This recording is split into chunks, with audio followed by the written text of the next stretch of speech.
किन मुद्दों के साथ आप जनता के बीच में जा रहे हैं और आपके अहम मुद्दे कौन कौन से हैं? पहले तो मैं आप लोगों को नमस्कार बोलूँगा। मेरा मुद्दा है कि आउटसोर्स किसानों का हो गया, बेरोजगारी हो गई और इतनी महंगाई चरम सीमा पर है। इस मुद्दे को लेकर हम जनता के बीच में जा रहे हैं। जैसे आप देख लीजिए कि आप 25 से 20 सालों से लगातार महंगाई बढ़ती जा रही है।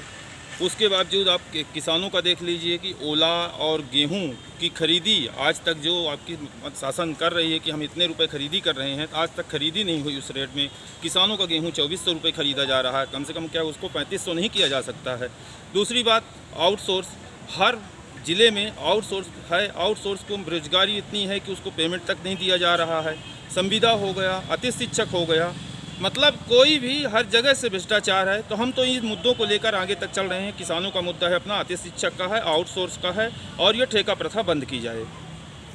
आप एक मजबूत संगठन के सामने हैं, भाजपा है, कांग्रेस है, साथ में बीएसपी है, अन्य दल भी हैं और एक आप निर्दलीय प्रत्याशी हैं। जी। आपकी क्या प्लानिंग है? क्योंकि संगठन जब मजबूत होता है तो एक निर्दलीय प्रत्याशी सोचता है कि हम कैसे मनोबल के लिए कैसे उनके सामने लड़ पाएंगे और क्या रहेंगी सारी चीज़ें। जी, हमारा तो यही है कि जनता के दम में हम चुनाव लड़ रहे हैं। मेरी जनता चुनाव लड़ रही है। मेरा पहला मुद्दा है जनता। दूसरा मुद्दा है बेरोजगारी। इतनी ज़्यादा बेरोजगारी है कि किसी को आज तक कोई नौकरी कहीं नहीं दिया गया, सब बेरोजगार भाग रहे हैं।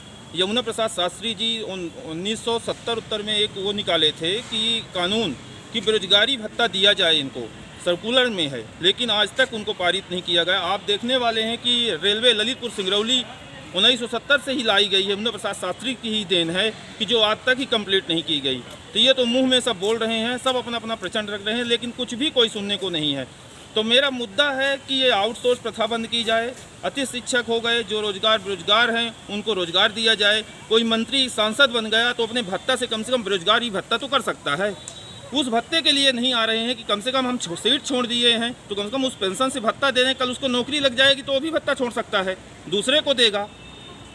अगर आपको जनता, रीवा की जनता, विशेषकर जी। रीवा की जनता मुख्य रूप से जनप्रतिनिधि के रूप में, संसद के रूप में चुनती है, जी। सांसद के रूप में चुनती है, तो आपकी क्या पहली 3 प्राथमिकताएं रहेंगी कि आप सांसद बनने के बाद आप रीवा की जनता को ये दें? पहला तो हम किसानों के उसमें काम करेंगे। किसानों के लिए जो महंगाई है, जैसे गेहूं का है, एमएसपी है, उसको हम बढ़ा के 4500 करवाएंगे, जो नियम पे चलेगा।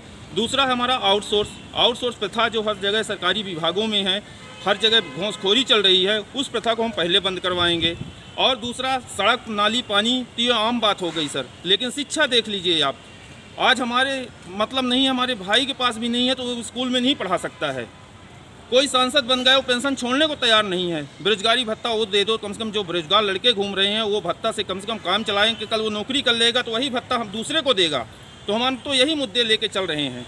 कई बार प्रासंगिक ये हो जाता है कि भाजपा की तरफ 400 पार, अगर आप अकेले चुने जाते हैं तो निश्चित तौर पर एक आप अलग मोटिव लेकर चलेंगे। तो क्या भाजपा पे जाएंगे, कांग्रेस रहेंगे या अकेले रहेंगे? अकेले रहेंगे श्रीमान जी हम, इसलिए कि मैं बहुत सारे संघर्ष किया। आपके मैं आउटसोर्स किसी पर समर्थन नहीं? किसी पे समर्थन मेरा नहीं रहेगा।